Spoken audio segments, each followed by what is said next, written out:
तो जैसा कि हमें पार्ट 2 में पता चलता है, जो उन सभी की दोस्ती तोड़ने की कोशिश कर रहा था, जिसने स्कूल ट्रिप का पैसा चुराया और उन सभी दोस्तों को गेम में एंटर कराया, वो बंदा और कोई नहीं बल्कि टेंजी मिकासा था।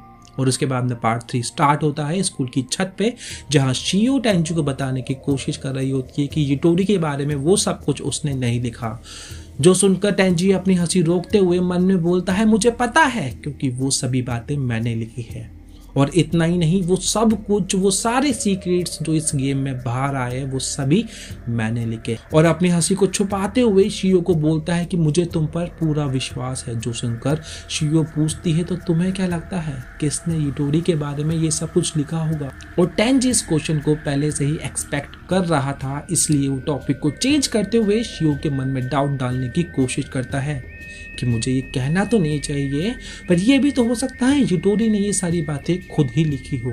सिंस मैं और मकुटो तुमसे प्यार करते हैं, और हो सकता है कि टेंजी भी तुमसे ही प्यार करता है या फिर तुमसे प्यार करने लगे, और ये सभी देखते हुए यूटोरी को तुमसे जेलसी हो रही हो, और इसीलिए यूइची को अपने साइड करने के लिए, विक्टिम कार्ड खेलने के लिए उसने नोट पे ये सारी बातें खुद ही लिख दी, ताकि वो यूइची को अपने साइड कर सके। अगर ऐसा सच है तो मुझे बुरा लगता है यूइची के बारे में, क्योंकि यूइची एक जेन्युइन बंदा है। और उतने में ही पीछे से मानाबू बोलता है, अगर तुम सबकी बातें खत्म हो गई हो तो नेक्स्ट राउंड जल्दी स्टार्ट करो। और यूटोरी की हालत देखते हुए यूइची टेंजी को पहले जाने के लिए बोलता है, और टेंजी बॉक्स में जाता है और जाते ही सोचने लगता है कि अब मैं क्या सीक्रेट लिखूं जिससे यूटोरी और शियो की दोस्ती पूरी तरह से तबाह हो जाए। पर उतने में ही वो सोचता है कि वो अभी सबसे पीछे है और किसी ने उसके बारे में अभी तक कुछ नहीं लिखा, और ऐसे ही चलता रहा तो हो सकता है किसी को उस पर शक हो जाए। और वो अपने बारे में एक नोट लिख देता है और बॉक्स में डाल देता है, और बाहर निकलता है तो देखता है कि उसका टाइम पूरा नहीं हुआ, तो वो टाइम का वेट करता है और बाहर निकलता है। बाहर निकलते ही देखता है कि यूइची ने अचानक से शियो को चाटा लगा दिया, क्योंकि शियो टेंजी की बताई बातों को कंफर्म करने गई थी। और यूइची बोलता है कि तुम सोच भी कैसे सकती हो कि कोई लड़की अपने बारे में खुद ये सब कुछ लिख सकती है? जो सुनकर शियो बोलती है, यूइची तुम्हें कोई अंदाजा नहीं है कि औरतें किस हद तक जा सकती है किसी चीज को पाने के लिए। जिस पर यूटोरी बोलती है, हाँ तुमने सही कहा, कुछ औरतें तो अपनी खूबसूरती बढ़ाने के लिए अपने फेस पर प्लास्टिक सर्जरी भी करा लेती है। जो सुनकर शियो बोलती है कि अभी भी तुम उसी बात पर अटकी हुई हो, तो तुम्हें बताना चाहूंगी मैंने प्लास्टिक सर्जरी अपनी खूबसूरती बढ़ाने के लिए नहीं, बल्कि एक्सीडेंट में लगे चोट के निशान को छुपाने के लिए कराई थी। जो सुनकर मकुटो अचानक से उछलता है, बोलता है सही में क्या ऐसा था क्या?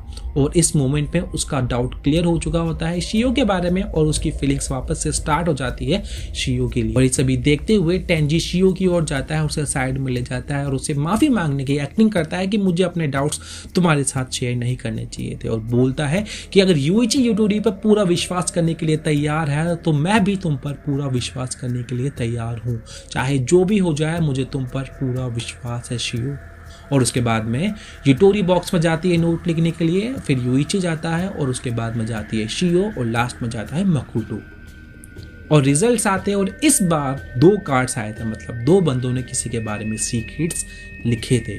और पहले नोट पे लिखा होता है कि शियो लड़कों के बॉक्सर्स पहनती है, जो यूजुअली ग्रे या फिर ब्लैक कलर के होते हैं, जो बात वहां पे केवल यूटोरी को ही पता थी, और इसलिए शियो चिल्लाती है यूटोरी, और उतने में ही यूटोरी यूइची के पीछे छुप जाती है। और जब मानाबू सेकंड कार्ड पढ़ता है तो उस पर लिखा होता है कि टेंजी मिकासा अपनी एज के बारे में लोगों से झूठ बोलता है। जो कार्ड टेंजी मिकासा ने खुद ही लिखा होता है अपने बारे में, और इस बात को क्लियर करते हुए टेंजी बोलता है, वेल झूठ बोलना आई डोंट थिंक सो ये सही टर्म होगी। हाँ मैं तुम सभी से 1 साल बड़ा हूँ, क्योंकि लास्ट ईयर जब मेरे डैड की मौत हुई थी तो मैं पढ़ाई पे फोकस नहीं कर पाया था, जिसकी वजह से मैं रेगुलरली क्लासेस स्किप कर रहा था, और इसी के कारण मुझे 1 साल रिपीट करना पड़ा, और इस साल मैंने तुम सभी के साथ एडमिशन लिया। पर हैरानी की बात है, ये बात मैंने किसी को नहीं बताई, और ये बात यहाँ पे केवल शियो को ही पता है। जिसके बाद में वहां पर सभी लोग वापस से शियो को शक की निगाहों से देखने लगते हैं। जो देखते हुए शियो बोलती है, टेंजी यकीन करो मेरा, मैंने ये नहीं लिखा। और अपनी हंसी को रोकते हुए टेंजी बोलता है, मुझे पूरा विश्वास है शियो तुम पर। और उसके बाद वोटिंग होती है, और वोटिंग के अकॉर्डिंग दोनों के स्टेप्स सामने आते हैं, और उसके अकॉर्डिंग दोनों अपने अपने स्टेप्स चल रहे होते हैं। पर शियो जब अपने लास्ट बॉक्स पे जाती है तो उसे एक पावर मिलती है कि उसे अपने 5 दोस्तों में से किसी एक बंदे को चुनना होगा जिसके बारे में टोमांची गेम की जो टीम है वो रिसर्च करेगी, और अगर वो बंदा कोई सीक्रेट छुपा रहा है तो वो सीक्रेट सामने लाया जाएगा। और ये सुनकर टेंजी बहुत घबरा जाता है, क्योंकि अगर शियो टेंजी को चुनती है तो उसका सीक्रेट भी सामने आ जाएगा कि स्कूल ट्रिप का पैसा और किसी ने नहीं बल्कि उसने ही चुराया था, और उसी ने ही सभी को इस गेम में एंटर कराया है। और शियो टेंजी को चुनने ही वाली होती है, उतने में ही टेंजी के आगे मकुटो आ जाता है और शियो को बोलता है कि मैं किसी से कुछ नहीं छुपाता, तो मुझे चुनो, मुझे, मेरे बारे में कोई सीक्रेट है ही नहीं। और इस पॉइंट पे वो शियो को वापस से इम्प्रेस करने की कोशिश कर रहा था, क्योंकि उसका डाउट क्लियर हो चुका था कि भैया शियो ने अपनी खूबसूरती बढ़ाने के लिए प्लास्टिक सर्जरी नहीं कराई थी, तो वापस से उसके दिल में फीलिंग्स आ गई थी शियो के लिए। और फिर शियो मकुटो को चुनती है और फिर मानाबू मकुटो से बोलता है, सही में क्या कोई भी सीक्रेट्स नहीं है तुम्हारे?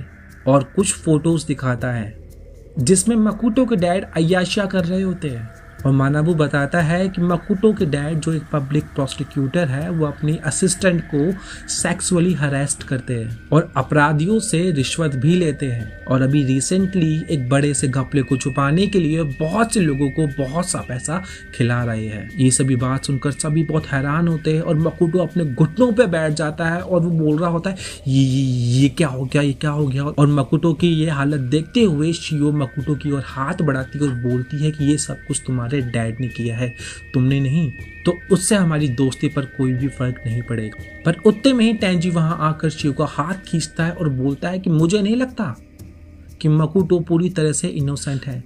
मैं स्टार्टिंग से सोच ही रहा था कि भाई कैसे हाई स्कूल के बंदे 20 मिलियन येन का कर्जे में डूब सकते हैं। वेल, अभी मानाबू ने बताया कि अभी मकुटो के डैड कोई बड़ा घपला छुपाने के लिए बहुत से पैसे इधर से उधर करा रहे हैं।